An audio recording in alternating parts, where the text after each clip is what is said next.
आज हम पढ़ेंगे मॉडर्न हिस्ट्री के बारे में। ठीक है, तो आज का हमारा टॉपिक है INC। ठीक है, तो आप देखेंगे कि हम इसको पढ़ने से पहले इसके दो फेजेस के बारे में जानते हैं। पहला, हिस्ट्री है क्या, और दूसरा, ये याद क्यों नहीं होती। बहुत डिफ़िकल्ट फेज़ है कि बच्चों को ये जल्दी याद नहीं होता है। तो उसको समझने के लिए हम ऐसे समझेंगे कि याद क्यों नहीं होता। इसको दो पार्ट में डिवाइड कर लीजिए। ठीक है, फर्स्ट पार्ट में, सेकंड पार्ट में। मान लीजिए आपके पेरेंट्स के पेरेंट्स, ठीक है, पेरेंट्स के जो है नेम आपको कैसे याद है। तो कहीं ना कहीं पेरेंट्स से आपको बताया ना कि ये हमारे पेरेंट्स के नेम ये हैं और वो ऐसा ऐसा, तो आपको इंटरेस्ट आया। तो उसी इंटरेस्ट के साथ जैसे आप अपने पेरेंट्स के बैकग्राउंड के बारे में, उनके नेम्स और इंटरेस्ट के बारे में जानते थे, उसी तरह देश का भी तो एक बैकग्राउंड है और उनसे जुड़े लोग हैं। तो आपको इंटरेस्ट लेके उन्हें भी पढ़ना है, आदि जानना चाहिए। तो इस तरह से। और दूसरी बात, याद क्यों नहीं होता। तो मान लीजिए कि जैसे कि एग्ज़ाम्पल पे हम ले लेते हैं, एग्ज़ाम्पल के तौर पे कि 1857 का एक रिवोल्ट है। ठीक है, तो उसमें एक महत्वपूर्ण आदमी की भूमिका रही है मंगल पांडे। ठीक है, तो उस करेक्टर को खुद से कोरिलेट करिए और इस तरह आप करेंगे तो चीज़ें आसानी से याद रह जाएंगी और इंटरेस्ट आएगा आपका। ठीक है, बोर नहीं होंगे आप। और रही बात नंबर्स की, तो नंबर्स आपको कैसे याद होंगे। तो नंबर्स आपको ऐसे याद होंगे कि मान लीजिए इसी से, जैसे आपको बताया अभी मैंने कि इसी कोई क्रांति हुई और क्रांति से जन चेतना आई, और जन चेतना से क्या होता है, जन चेतना से आंदोलन होते हैं और फिर आज़ादी मिलती है। तो इसी तरह के क्रम में अगर आप याद कर लेंगे तो मुझको नहीं लगता है कि आपको प्रॉब्लम होगी सन याद करने में सारी चीज़ें। तो अब हम मेन टॉपिक पे बढ़ते हैं। तो आज का टॉपिक है INC। ठीक है, इंडियन नेशनल कांग्रेस, भारतीय राष्ट्रीय कांग्रेस। तो इस पूरा घटनाक्रम जो है आप देखेंगे तो 1885 से और 1947 तक ये हुआ। ठीक है, तब तक ये एक्टिव रही और जब तक हमको फ्रीडम नहीं मिल गई। ठीक है, तो ये पूरा मूवमेंट ऐसे चला। अब देखिए 19वीं शताब्दी के उत्तरार्ध में राष्ट्रीय जन चेतना बहुत तेज़ी से विकसित हुई और भारत में एक संगठित राष्ट्रीय आंदोलन का प्रारंभ हुआ। ठीक है, तो दिसंबर 1885 में भारतीय राष्ट्रीय कांग्रेस की नींव पड़ी। आगे चलकर इसी पार्टी ने स्वतंत्रता प्राप्त की और लंबा संघर्ष करने के बाद हमको स्वतंत्रता दिलाई। ठीक है, तो INC की स्थापना का श्रेय किसको जाता है।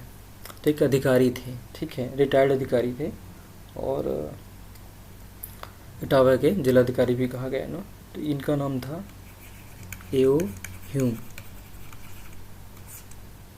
इनका पूरा नाम है एलन एक्टोवियम ह्यूम। ठीक है, तो देखिए जो है ये एक, तो A.O. ह्यूम भारतीय नेताओं और डफरिन में जो भारतीय राष्ट्रीय संघ की स्थापना की बात बताई, जिसमें डफरिन ने स्वीकार किया था।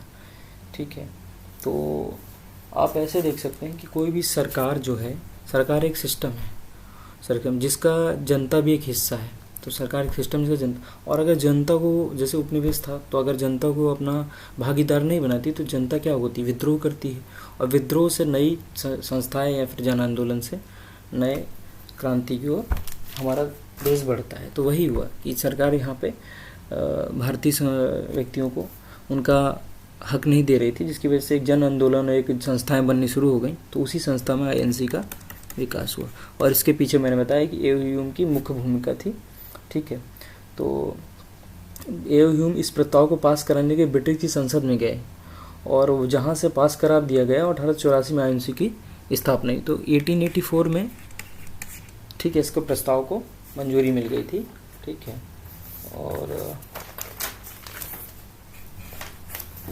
और ब्रिटेन से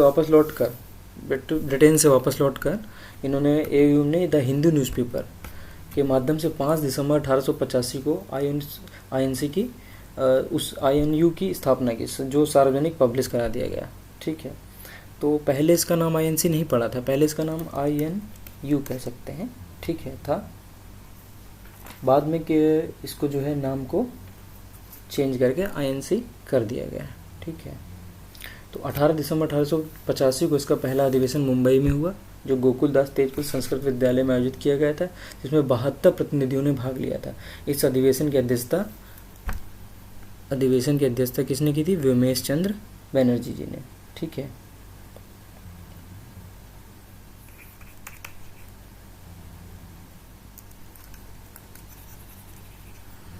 बनर्जी जी ने की थी। और सचिव जो थे वो AU ह्यूम थे। सचिव कौन थे इसके? सचिव AU ह्यूम जी थे। और अध्यक्ष जो कहेंगे इसके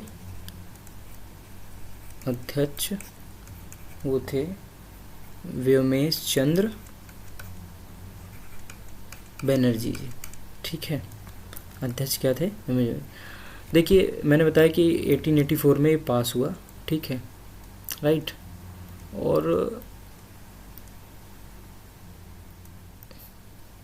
ये पास हुआ।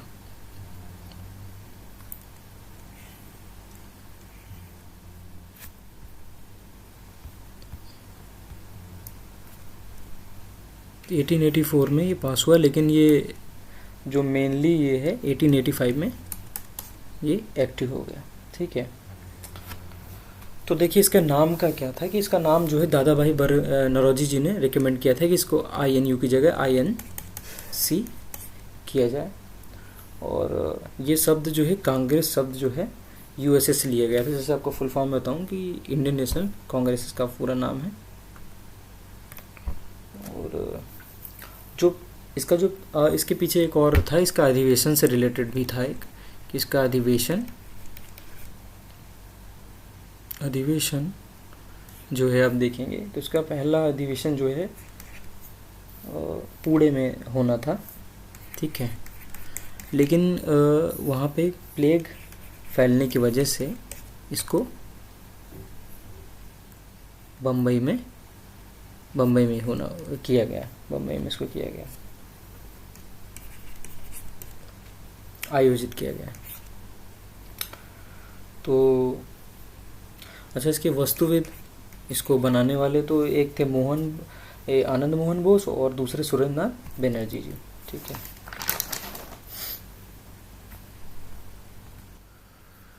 तो इस तरह से INC की स्थापना हुई। तो देखिए, अंग्रेजों की एक चाल ही थी INC की स्थापना करने के पीछे, कि वो चाहते थे कि जो जन आंदोलन कभी किसी रूप में भी अगर उभरता है तो कहीं ना कहीं देश को एक सेफ्टी वॉल का काम करेगा INC। मतलब INC क्या है कि ये एक तरह से उस जन आंदोलन को कहीं ना कहीं समाप्त करने में हमारी हेल्प करेगा।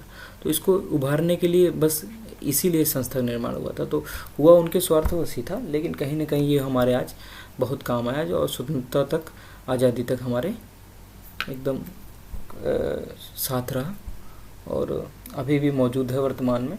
तो अब देखिए, इसके समय और कार्य के आधार पर कांग्रेस का वर्गीकरण हुआ और कांग्रेस को 3 चरणों में विभाजित किया गया। तो इसको जो चरण हैं कांग्रेस के, वो मैं बता देता हूँ आपको।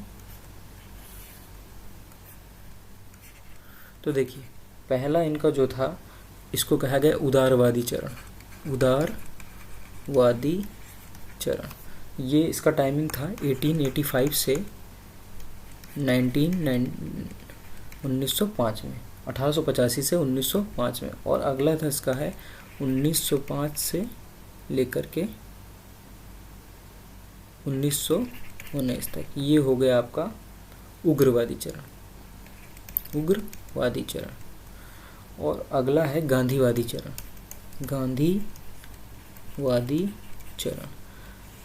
इसका टाइमिंग था 1999 से 1947 तक। तो आज हम INC की बात कर लिए हैं और अब हम उदारवादी के बारे में बात करते हैं। तो जैसा कि आपको मैं बता रहा हूँ कि उदारवादी चरण में देखिए कौन कौन नेता थे जिन्होंने आईएनसी में पहली भूमिका निभाई, क्योंकि ये मध्यम वर्ग के सारे लोग थे और स्टार्टिंग में इन्होंने ही आईएनसी के निर्माण में महत्वपूर्ण भूमिका निभाई। तो उसमें दादा भाई नौरोजी, फिरोज शाह मेहता, डब्ल्यू.सी. बनर्जी मतलब वेमेश चंद्र बनर्जी जो मैंने को बताया था आगे जाके, दिनशा वाचा और गोपाल कृष्ण गोखले आदि का प्रभाव था, जो उदारवादी विचारधारा रखते थे। इन लोगों का विश्वास था कि कांग्रेस न्यायप्रिय लोग हैं और ये भारतीयों के साथ न्याय करेंगे और भारतीयों को अधिक से अधिक अधिकार देंगे, लेकिन ऐसा संभव हो नहीं सका। इन्होंने जो है विनती विनय और याचना के थ्रू अपनी बात सरकार तक पहुंचाई और सरकार ने इनकी उसी बात को इग्नोर करते रहे जब तक कि इन्होंने उग्र रवैया नहीं अपनाया। तो उदारवादी चरण की कुछ उपलब्धियां भी देखिए हर चीज़ की एक समस्या भी होती है तो उसके कुछ फ़ायदे भी होते हैं, तो इनके अचीवमेंट्स भी हुए। ठीक है, तो हम अचीवमेंट्स पे हम ध्यान देंगे।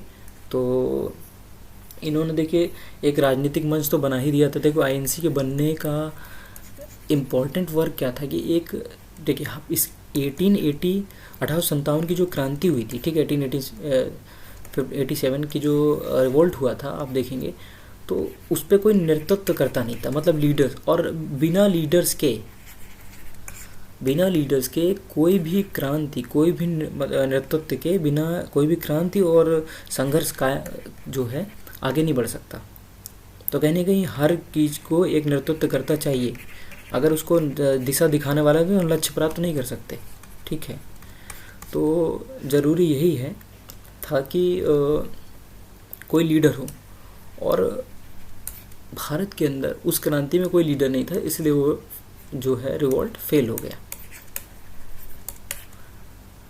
लेकिन यहाँ आईएनसी एक केंद्र बिंदु बन के उभरी, जिससे हमारे देश में एक दिशा और दशा दोनों को एक लीडर मिला, एक नेतृत्व मिला, एक नेतृत्वकर्ता मिला, जो आईएनसी के नाम का था। ठीक है, तो इन्होंने एक राजनीतिक मंच प्रदान किया जो भारतीयों को राजनीतिक रूप से प्रशिक्षित किया, मंच भी दिया और भारतीयों का राजनीतिक रूप से प्रशिक्षित भी किया, क्योंकि उन्हें कहीं ना कहीं राजनीति की कोई समझ नहीं थी और इलिटरेट भी थे, तो इस वजह से वो अपने नैतिक अधिकारों को नहीं समझते थे, सामाजिक अधिकारों को तो बात दूर करते हैं। अगला है कि विधान परिषदों में, पहला मैंने आपको बता दिया कि कोई राजनीतिक पृष्ठभूमि नहीं थी भारतीयों के पास, तो कहीं एक राजनीतिक मंच तैयार हो गया, राजनीतिक मंच तैयार हो गया। ठीक है, राजनीतिक मंच तैयार हो गया। दूसरा हम कहेंगे दूसरे नंबर पे कि इन्होंने विधान परिषद में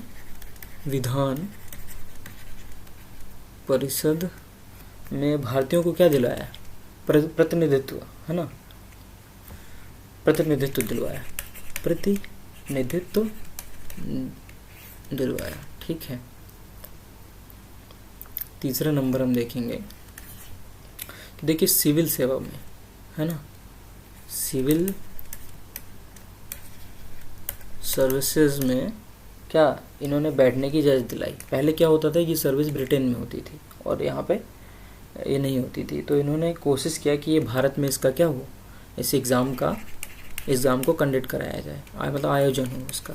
ठीक है, आयोजन हो। ठीक है, तो ये उन्होंने कराया। तो जैसे कि मैंने आपको बताया था कि हर चीज़ ज़रूरी थी, तो कहीं ना कहीं इनका भी प्रभाव रहा और लोगों के अंदर राष्ट्रवाद की भावना भी इन्हीं के थ्रू आई, और अंग्रेज़ी शिक्षा का, तकनीकी शिक्षा का विकास भी इन्होंने कहीं ना कहीं किया। तो का और एक इम्पोर्टेंट टॉपिक हम कि चौथा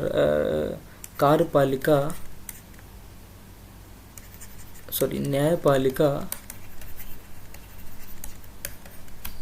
और कार्यपालिका पृथक्करण हो गया। ठीक है, तो ये इन्होंने किया। अगला चलते हैं, देखिए इसमें मैंने बताया था एक दादा भाई नौरोजी जी के बारे में। ठीक है, ये सब उदारवादी नेता हैं, दादा भाई नौरोजी। ठीक है, दादा भाई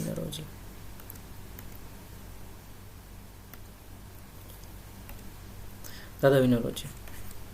देखिए, तो इन्होंने एक बुक लिखी थी, उस बुक का नाम था poverty and un British rule in India. ठीक है, इस बुक में उन्होंने एक थ्योरी दी थी, वो थ्योरी क्या थी?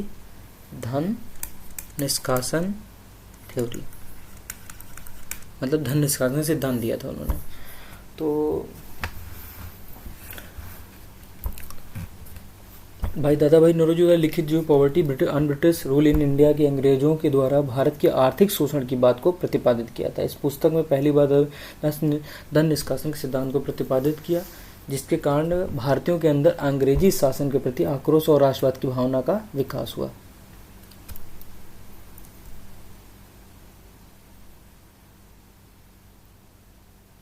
और ये एक वयोवृद्ध नेता थे, काफ़ी वृद्ध थे। तो आज मैंने आपको उदारवादियों के बारे में काफ़ी कुछ बता दिया है। आई होप आपको समझ में आया होगा। Thank you.